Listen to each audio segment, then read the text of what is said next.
ঢাকার ধামরাই উপজেলার বড়নালাই গ্রামের বাসিন্দা রহমতুল্লাহ। তার দাবি, ২০২৩ সালের ২৯ আগস্ট মধ্যরাতে র্যাব পরিচয়ে সাদা পোশাকের একদল লোক তাকে বাড়ি থেকে তুলে নিয়ে যায়। জানালেন, দীর্ঘদিন তিনি ভারতে আটক ছিলেন।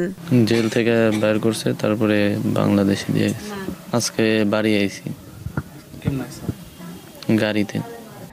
তাহাগো ধরে ধরে চিকের পানি কই কি বাবা রে, আমার বাবা রে কি করছে ওরা নিস নে বাবা। ওর নামে একটা অভিযোগও নাই, ওর নামে একটা রিপোর্টও নাই, মামলা না ওনায় কিছুই নাই, ওর নামে কেস কাবারি কিছু নাই। তাও তারা মানলো না, কই জিজ্ঞাসাবাদ করে ছাইড়া দিব। রহমতুল্লাহর পরিবারের সদস্যরা বলছেন, তারা দিনের পর দিন আইন শৃঙ্খলা রক্ষাকারী বাহিনীর কাছে ধর্ণা দিয়ে কোনো তথ্য পাননি। আমরা ছোটবেলা থেকেই দেখতেছি যে ও অনেক ভালো একটা ছেলে, ওর কোনো ব্যাড রেকর্ড নাই, খারাপ কোনো কাজের সাথে জড়িত নেই। তো হুট করে ওরে রাত্রের বেলায় এরকম করে হুট করে ধরে নিয়ে গেল, আমরা তো সবাই অবাক। একদল আরেক দলের সাদা পোশাক, আমরা ৩-৪ দলের মানুষ লুকাইছি। আমার ভাই নিখোঁজ হওয়ার পর আমরা RAB headquarter, RAB 1, RAB 4, DB কার্যালয়, সাভার ডিবি অফিস, আমরা সব জায়গায় একবার না আমরা অনেকবার গিয়েছি। তারপরে 5 আগস্টের পর গুম কমিটি গঠন করছে, ওখানেও আমরা ওর জন্য করা হয়েছে, কাগজপাতি জমা দেওয়া হয়েছে। কোনো জায়গায় খুঁজে পাই নাই, এখন আমার ভাইকে আমরা পাইছি।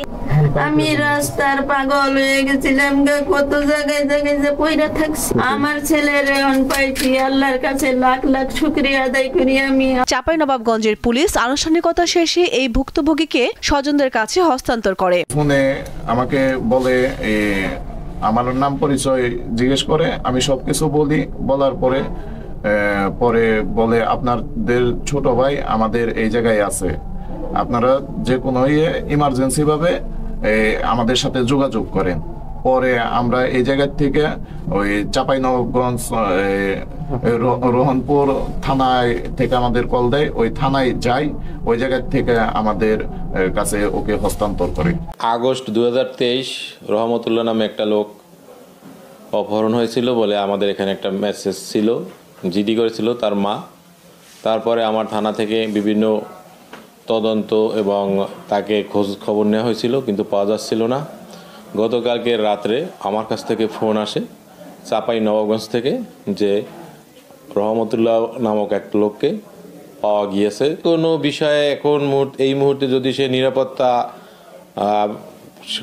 গঠিত কোনো বিষয় মনে করে যে নিরাপত্তা তার দরকার, আমরা তাকে যথাযথভাবে দায়িত্ব পালন করব, নিরাপত্তা দিয়ে আসার। দীর্ঘ সময়ের অনিশ্চয়তা ও বন্দি জীবনের পর এখন মানসিকভাবে অনেকটাই বিপর্যস্ত রহমতুল্লাহ।